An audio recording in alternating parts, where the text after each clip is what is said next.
Maryland Governor Wes Moore this week while announcing his reelection plans, reiterated to Kristen Welker on Meet the Press that he will not run for president in 2028. Wink, wink, wink.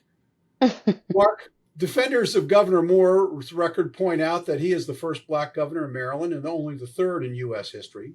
His emphasis on fighting child poverty, his acceleration of Maryland's move to a 15-hour minimum wage, the fact that he signed the SERVE Act to allow a service year option for high school graduates with paid work and service to community nonprofits. He signed bills to protect abortion access and increase protection for patients.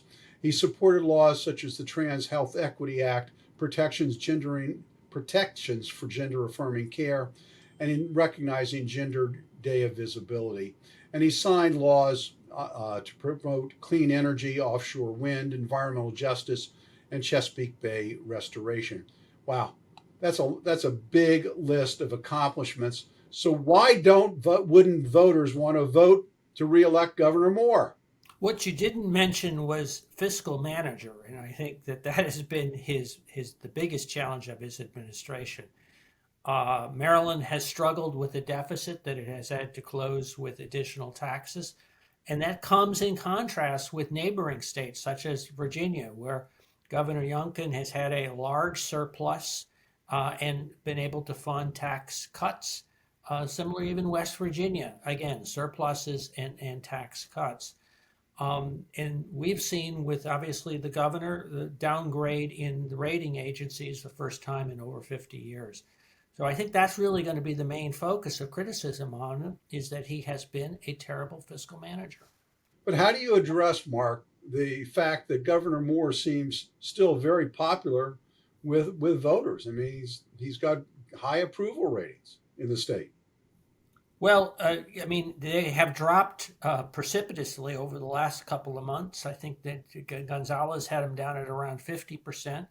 Were you to contrast to, at least in Democratic circles, he who shall not be named, Larry Hogan, had approval ratings in the 70s at a comparable point in time.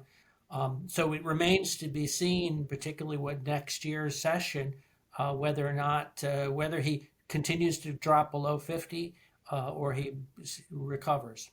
So Marice, detractors, just as Mark was pointing out, that under Governor Moore's leadership, Maryland has lost its AAA bond rating due to state level fiscal mismanagement, and he turned a surplus into a $6 billion budget deficit.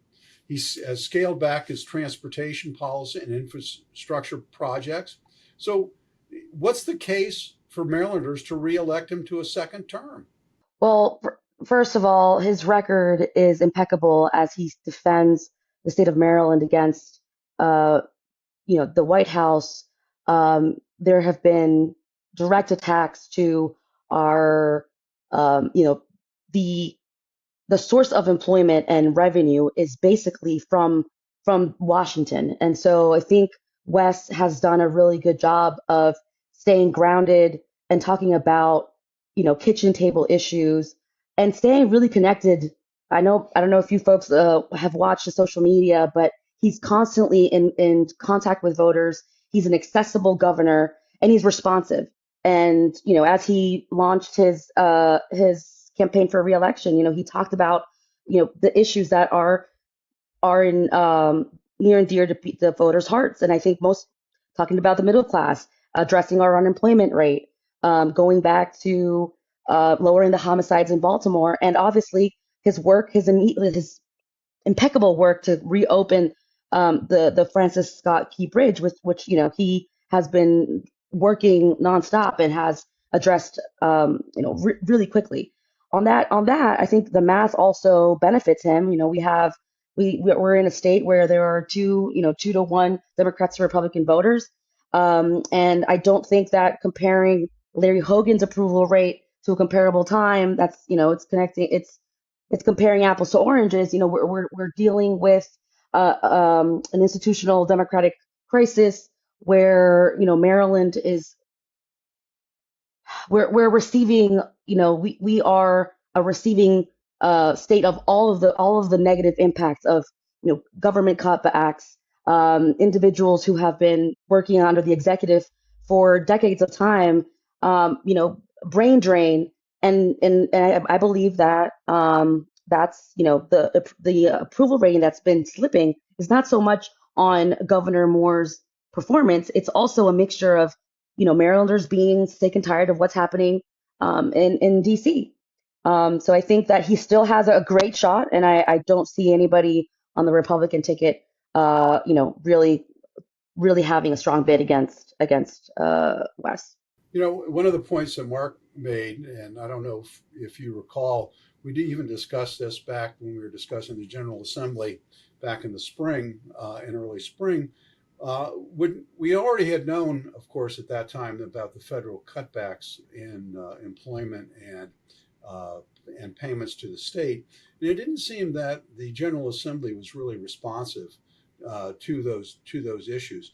Now, there have been several. You're right. There have been several lawsuits filed against the President Trump administration for their handling of firings, but many of those decisions now say that he has the power. So the real question is, will this General Assembly be cognitive of the fact that we're in a new economic environment, and will they act accordingly? And will Governor Moore provide that leadership, Marice? Absolutely. Absolutely. I mean, you have to remember that bills that are filed for the upcoming session begin, in August of the prior year. So while you're in Annapolis and things are happening on a day-to-day basis, these, and they were behemoth changes on a daily basis coming from the Trump White House, and Elon Musk's and the little, the little intern musketeers over here, on a daily basis, shutting down entire agencies. And obviously, now we were seeing the repercussions of that. And so it's not humanly possible to respond that quickly, but also just how the legislative session is. It's, you're in Annapolis, you're trying to get your bills in so that you can appropriate and have, you have your projects and your priorities in the budget before crossover. I mean, it's not. I wouldn't say it's an accurate read as to the responsiveness of the legislature on things that were happening on a day-to-day basis coming from the White House, and unprecedented frequency and just how quickly things were changing. So, Mark, I'm going to let you have the final Sure. word on that. And the reality check is that when you look at the numbers, Virginia and Maryland have the almost identical with a few thousand numbers of federal employees. Virginia obviously is also very much tied to the federal government in terms of the economic viability. That said, Maryland is a state that's having real financial problems where Virginia has a surplus. The problems that the state is having are not on the federal government side as much as it is on the spending side with the unaffordable blueprint for the schools. So I think we need to be kind of not just blame Trump, but to reflect on the way the state has really created its own challenges for itself. Well, let's just take a hypothetical here. Let's assume that Governor Moore wins in 2026 and is reelected for a second term. The exit question is, do either of you actually believe that Governor Moore will not run for president in 2028?